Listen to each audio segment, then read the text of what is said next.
بسم اللہ الرحمن الرحیم۔ السلام علیکم۔ شروع اللہ کے 99 نام سے جو ہمارے دلوں کو ایمان کے نور سے منور کرتا ہے، وہ عظیم رب جو پوری دنیا کا خالق ہے۔ دوستو، آج ہم آپ کے ساتھ حضرت شبلی رحمۃ اللہ علیہ کا ایک عبرتناک واقعہ بیان کریں گے۔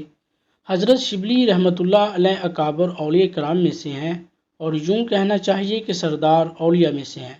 ہزاروں خانقاہیں حضرت شبلی رحمۃ اللہ علیہ کی خانقاہ سے آباد تھیں۔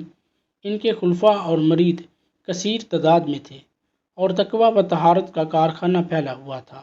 وقت کے تمام اولیاء ان سے استفادہ کرتے تھے۔ ایک روز آپ مریدوں کے ساتھ سیر و تفریح کے لیے نکلے، جب ایک بستی میں سے گزر ہوا جو نصارہ اور مجوسیوں کی تھی۔ دیکھا کہ وہ لوگ خنزیر کو چرا رہے ہیں۔ دل میں خیال آیا، یہ کیسے انسان ہیں؟ نہ ان میں ایمان ہے، نہ انہیں گندگی اور پاکی کی تمیز، اور سور چراتے شراب پیتے ہیں۔ اور کہا، اصل میں مومن ہم لوگ ہیں کہ ہر برائی سے اللہ تعالیٰ نے ہمیں بچایا ہوا ہے، ہر گناہ سے بچے ہیں، اور دین کے اندر ہم غرق ہیں۔ دل میں یہ خیال پیدا ہوا جو وسوسے کے درجے میں تھا۔ اس وسوسے کا نتیجہ یہ نکلا کہ اس بستی میں جب یہ پہنچے تو دیکھا کہ کنویں پر چند لڑکیاں برتنوں میں پانی بھر رہی تھیں۔ ان میں عیسائی کی لڑکی بہت حسین و جمیل تھی۔ شیخ کی طبیعت اس پر مائل ہو گئی، اور اتنی مائل ہوئی کہ ضبط نہ کر سکے۔ جا کر اسے نکاح کا پیغام بھی دے دیا۔ لڑکی نے کہا، نکاح میں تب کروں گی جب میرا باپ اجازت دے گا۔ شیخ نے پوچھا، تیرا باپ کہاں ہے؟ اس نے کہا، گھر میں ہے۔ تو اس کے گھر پہنچے اور اس سے جا کر درخواست کی۔ اس نے کہا، ایک شرط پر نکاح کر سکتا ہوں، وہ یہ ہے کہ اسلام چھوڑ کر عیسائیت قبول کرنی ہوگی۔ شیخ نے اسلام ترک کر کے عیسائیت قبول کی اور مرتد ہو گیا۔ خلفاء اور مریدوں نے آ کر شیخ کی منت سماجت کی، لیکن شیخ کی سمجھ میں کچھ نہیں آیا، اور شیخ مبہوت سے رہ گئے۔ خدام نے پوچھا، فلاں آیت آپ کے ذہن میں ہے؟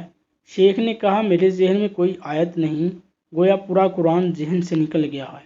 پھر مریدوں نے حدیثوں کے حوالے دے کر سمجھانا چاہا۔ شیخ نے اس پر بھی یہی کہا، مجھے کوئی حدیث بھی معلوم نہیں، گویا حدیث بھی ذہن سے نکل گئی اور اس کے عشق میں مستغرق رہے۔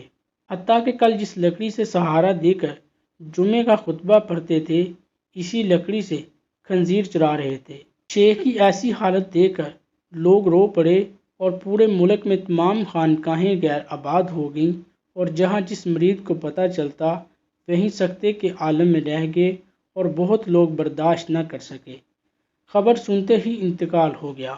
یہ صدمہ کوئی معمولی صدمہ نہ تھا کہ ایک شیخ وقت مرتد ہو گیا ہے۔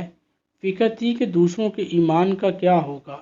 اس لیے سب لوگ دعا کرتے، کہیں انفرادی اور ایک خاص تعداد تو ہر وقت شیخ کے پاس ہی خدائے مالک الملک کے دربار میں دعاؤں میں مشغول رہتی تھی۔ کچھ دن گزرنے کے بعد شیخ کو تنبیہ ہونا شروع ہوا کہ میں کس حالت میں ہوں، اور مریدوں سے دریافت فرمایا کہ میں کس حالت میں ہوں، تو لوگوں نے جواب دیا، آپ عیسائیت میں ہیں۔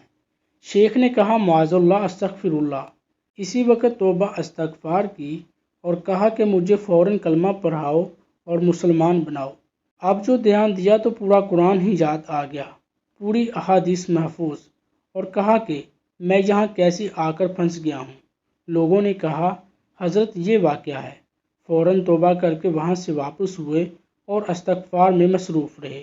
تمام خانقاہوں میں خوشیاں منائی گئیں، اور پورے ملک میں خوشی کی لہر دوڑ گئی کہ اللہ نے شیخ کو پھر سے اسلام میں لوٹا دیا ہے۔ دوستو، یہاں تک کہ ہماری آج کی ویڈیو۔